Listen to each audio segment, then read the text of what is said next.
সাহিত্য সঙ্গীর পক্ষ থেকে আজকের আলোচনার বিষয় কল্যাণী বিশ্ববিদ্যালয় DODL 4th semester Bengali B core 411 এবং 412 লাস্ট মুহূর্তে সাজেশান 2025। এই সাজেশান ভিত্তিক নোটস পেতে যোগাযোগ করতে পারেন কল এবং হোয়াটসঅ্যাপ নাম্বার 7584051708 নাম্বারে। 1. কাব্য সম্পর্কে অ্যারিস্টটলের দৃষ্টিভঙ্গি। 2. কাব্যম গ্রাহ্যম অলঙ্কারাৎ মতটি ব্যাখ্যা করো, অথবা বা কাব্যতত্ত্বে অলঙ্কারবাদের মূল বক্তব্য আলোচনা করো। 3.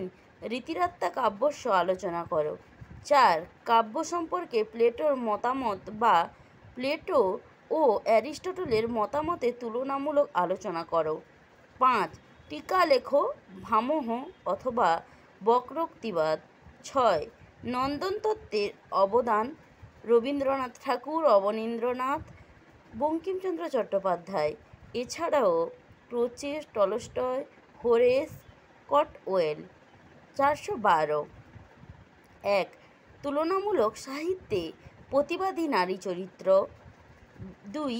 তুলনামূলক সাহিত্যে শাসকের শোষণ পদ্ধতি। 3.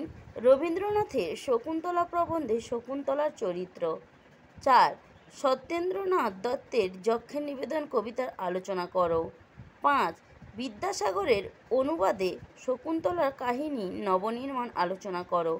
6. তুলনামূলক সাহিত্যের স্বরূপ। 7.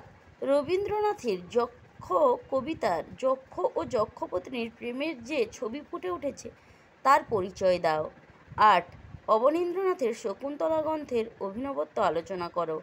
এই সাজেশান ভিত্তিক নোটস পেতে আপনারা যোগাযোগ করতে পারেন কল এবং হোয়াটসঅ্যাপ নাম্বার 7584051708 নাম্বারে। এবং এই আলোচনাটি যদি আপনাদের উপকারে আসে তাহলে লাইক, কমেন্ট, শেয়ার এবং সাবস্ক্রাইব করে আমাদের পাশে থাকবেন।